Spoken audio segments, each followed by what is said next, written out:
to the Truth in My Days podcast, where we defend the Word of God against the challenges of men. Hi, I'm Dana Torst, and welcome to another episode of the Truth in My Days radio program. Today, I'm here with John Torst and Jason Chan as they discuss the important topic of creation and evolution. We are continuing from the previous episode. We hope you enjoy. And now we're back to that issue that it either came about by random natural processes or God had to create it. And now you're stuck because you have no universe. Cannot always be in here, so it had to come into being at some point in the past. Before it came into being, there was nothing. How does nothing give you something? Well, now you get some physicists who are actually trying to argue for that. And they're trying to run kind of scams on people, basically trafficking on the fact that most people don't really understand advanced science. A certain physicist named Lawrence Krauss brought out a book a few years back called A Universe from Nothing, Why There's Something Rather Than Nothing. And Krauss tries to explain that, nothing can give rise to something. In an interview, it's summarized this way. Attempting to reconcile quantum mechanics with general relativity may suggest, as both Hawking and I agree, that all the space and time of our universe might have arisen from nothing, as a spontaneous quantum fluctuation without the need for any supernatural shenanigans. What do you think of that? Oh no, sounds pretty crazy to me. Yeah. See, as soon as they bring up quantum mechanics and general relativity, most of the general public just retreats.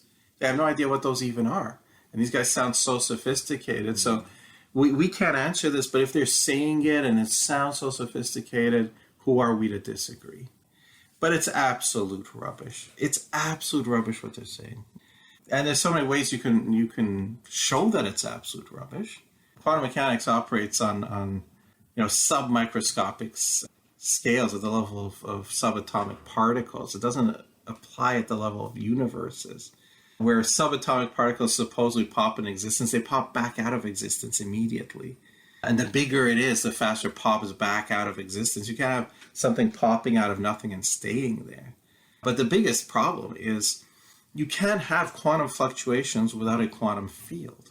And a quantum field is not nothing. It is an energy field. It is something. So this is complete bluff. And anybody who knows even basic science, okay, maybe not basic science, maybe not what you learned in high school, but anyone who knows science knows that this is nonsense. But this is what they have to resort to push God out. Now, let's get back to basic science, laws of science. The most certain laws of science are the laws of thermodynamics. And the first law of thermodynamics is? Yes, it's that matter and also energy, they can't be created or destroyed. They're always conserved, meaning that at most, you can change them from one form to another. Yes, it's what used to be called the law of conservation of matter. The amount of matter in the universe is fixed, and that's all you have. You can change it from one form to another, but you can never make more by any natural process or get rid of any.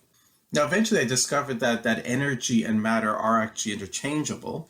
You can change energy into matter, or more commonly, matter into energy. That's how nuclear explosions work. But the sum total of matter energy cannot be created or destroyed. The sum total is all that is there. So here's the problem. If matter energy cannot be created by any natural process, and the universe can't have existed forever, it had to have come into being from somewhere, how did matter energy get created when a law of science, okay, remember we're saying a law against a theory now, how did it get created if the first law of thermodynamics says can't happen? What do you do? So this idea violates a fundamental law of science. What has to happen to the theory? It has to be discarded. It has to go. It absolutely has to go. What do the evolutionists do with this? They get desperate. They'll say things like, the laws of physics didn't exist at earliest moments of the universe, which is, I'm sorry, that's special pleading on steroids. That's completely out of the realm of science. Laws are the most certain things that science yields. To just arbitrarily say, the laws didn't hold then, just so I can continue to hold to my atheism, sorry. No reasonable person will accept that. Then, as a creationist, how would you explain where all these things came from? Go right back to Genesis chapter 1, verse 1. Bereshit bara Elohim et hashemayim va'et haaretz. In the beginning, God created the heavens and the earth. Remember, the law is matter energy cannot be created or destroyed by any natural process. God doesn't create by natural process. He creates by miracle. And that is the actual only viable explanation now. Because if it can't be done by any natural process, the only explanation is a supernatural process, which is creation. And so this is why, and I've shown another radio show, that the mere fact that the world exists and life in it proves there's a God. Okay? It just absolutely destroys the idea of atheism. That is not an intellectually viable view. So, this universe cannot always have been here, but also cannot have come into existence by natural process. Atheism, as we said, it's dead in the water. Even before we start looking at chemical evolution and biological evolution. Now, as we get to chemical evolution, remember, this is where simple chemicals had to spontaneously self-assemble into complex ordered macromolecules, proteins, DNA, RNA, and so on. Before we look at the viability of that, let's look at another law of science. This one is the second law of thermodynamics, also known as the law of entropy. And this is the one, out of all the laws of science, this is the one that is considered the absolute most certain law of science. And it says all natural processes tend towards increasing disorder from specified complexity to randomness.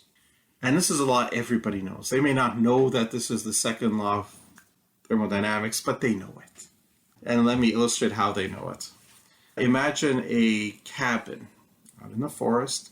It's built of logs and glass and tiles. It's got a little front porch. It's got rooms inside and a balcony on the upper level, a nice peaked roof, gables, and so on. So if I ask you, if I leave this untouched for hundreds of years, what's going to happen to it? It's probably going to break down over time. It's going to break down, decay, rot away, eventually turn into a pile of rubble. Now, if I ask you, take a pile of rubble, and if I leave that alone for hundreds of years, will it turn into a house? No. How long would I have to leave it to have it turn spontaneously into a house? I'm not sure if it ever will. It never will. Okay? And everybody knows that. Everybody knows things always break down. They always go from complex to random. It's never the other way around. Imagine taking firewood, for example. Firewood, cut down the trees. Those are very complex organized cells in there, and the different layers and the phylum and the zone and so on within the wood. Very complex organized structure. You touch a match to it, well, it burns, and eventually you're left with a pile of ash. Can I touch a match to a pile of ash and have it turn back into firewood? No. Absolutely not. And this is what I mean, like, everybody knows. This is secular thermodynamics. Every natural process goes from complex structure, complex order, to simple disorder. Everybody knows that. Instinctively, from experience, is what they see all around them. Because I say, they may not know that's the second law of thermodynamics, that's the law of entropy, but it is. And this is why entropy always wins at the end. This is why you start as a good-looking young man, and eventually, you know what happens? You get old, your hair falls out, your hair turns white, your skin begins to sag, your health breaks down, and eventually you die. Why is that? It's the law of entropy. And entropy always wins at the end. We try to forestall it. We exercise, we eat food, put in more energy, our body turns it into new proteins, rebuild muscles. So yeah, we can forestall it for a while, but in the end, entropy always wins. An old man never turns young. The young man always turns old. That's thermodynamics. Second law of thermodynamics. So, as I said, it's unavoidable. It's inevitable. Now, driving forces of chemical processes. You can get simple structures forming in nature. And that's by the electrostatic attractions between molecules. For example, if you look at a salt crystal, you'll see this nice lattice structure where you have the sodium molecule joined to a chlorine molecule, joined to a sodium molecule, joined to a chlorine molecule. And in 3 dimensions, so you get this nice kind of lattice structure. And people say, isn't this a violation of of the second law of thermodynamics. Explain why it's not.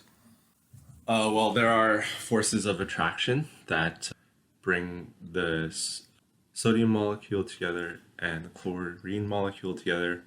Even though there's decrease in entropy when these things come together, there's entropy increasing elsewhere in the system around it. What happens to the enthalpy here? It goes downwards. Yeah, exactly. See, here's the thing. There are actually two driving forces for all chemical reactions. They seek lowest energy state, which is lowest enthalpy. That's the technical word for the energy. It wants low energy state. It wants stability. And it also wants maximum disorder. Now, sometimes these two work against each other. In the case of a crystal, it's a much lower energy state.